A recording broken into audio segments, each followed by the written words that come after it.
Howdy, howdy, howdy. So here's Steve with my latest thing. My dad used to call things like this the product of a diseased mind. It's a Jubal. I haven't even put a label in it yet.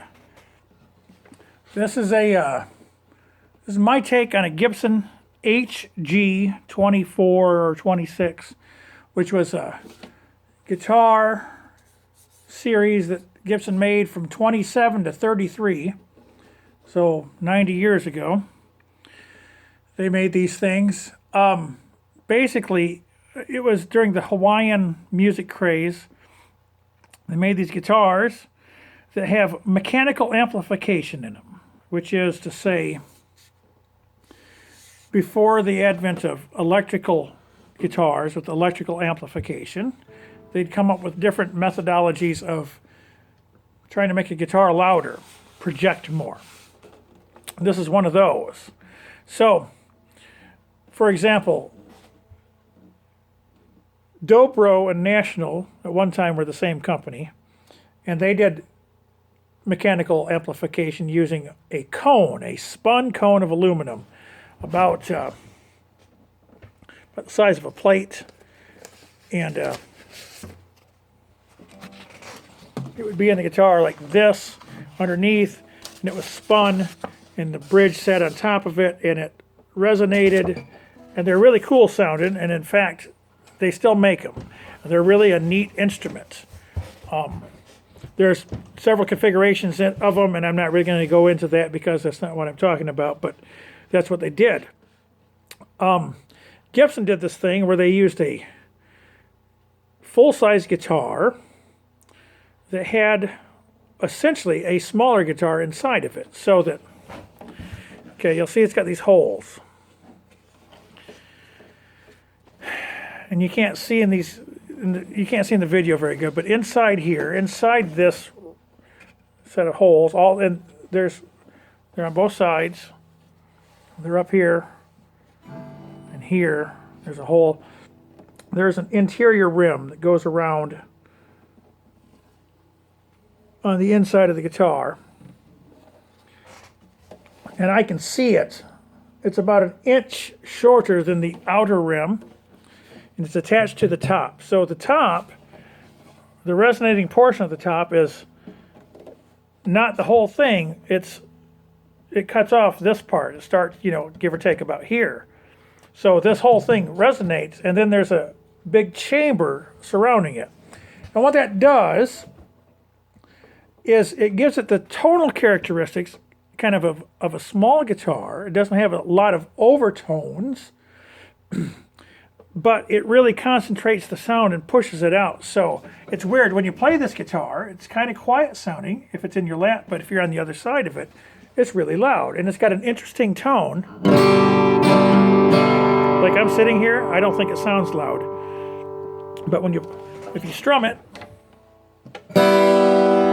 you can feel the air coming out of these little holes here. Right there or right up here.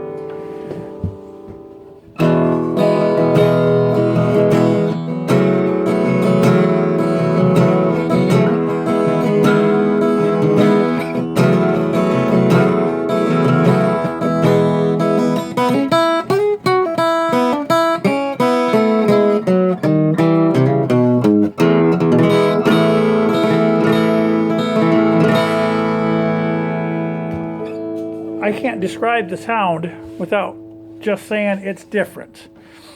This one I made with a Indian rosewood back and rim. This happens to be a two-piece walnut neck. Mostly it's stuff that was not going to be used otherwise here at the shop because the rim was too narrow. I was going to make another guitar out of it, and it was a little narrow, so I decided to do something else with it. And this is what that something else is. And I made this one with a sound hole almost like the early 12 fret ones. The sound hole is almost perfectly equidistant in the waist. Usually the sound hole would be up to where it is touching the tip of the fingerboard basically. But this is about an inch further down. inch and a half maybe even. This fingerboard, or this pick guard, I made this out of a piece of curly maple, because the fingerboard, the pick guard normally that goes on this, on one of my guitars, wouldn't fit on here because of this is in the wrong spot. Not the wrong spot, just a different spot. So, anyways, and I guess I messed up, or maybe I'm just a genius and don't know it. This bridge is actually a lot higher than most bridges, because I put that neck in a steeper angle, but it drives the top harder. It's a give and a take with this. I actually made it a little bit wider because of it. But these were originally built as Hawaiian guitars to be played with a slide. So it's kind of in keeping with it, a taller bridge. But I've got it set up to play, obviously, regular style. They call it Spanish style, actually. I'm going to try to play a little, maybe bluesy stuff on it, because what I've found so far with it, and I just strung it up today, is that it seems to have a good sound for blues things. It's got kind of a brassy tone that most big body Gibsons don't have. Most small body Gibsons don't have. So I'm going to see if I can get it to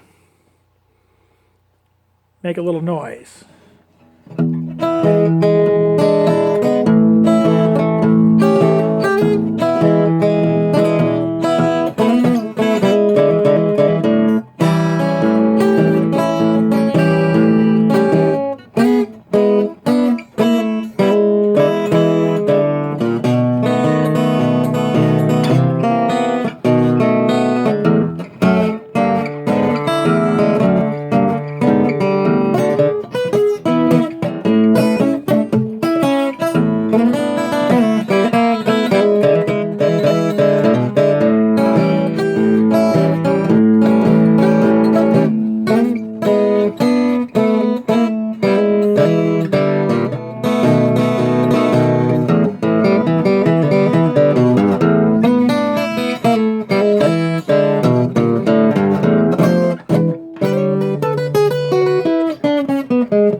The intonation is good.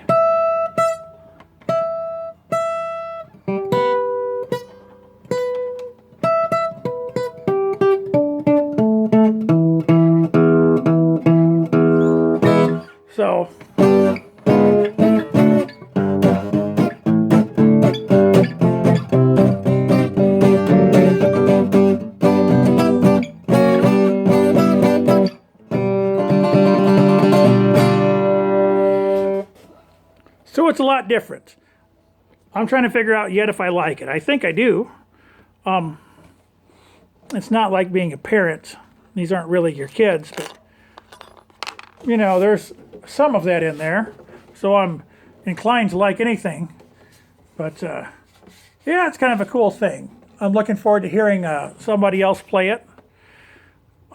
Put it through its paces so I can hear what it sounds like from the other side. I had a guy play it a little bit for me earlier today, thank you.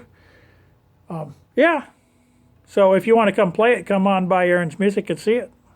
Happy day.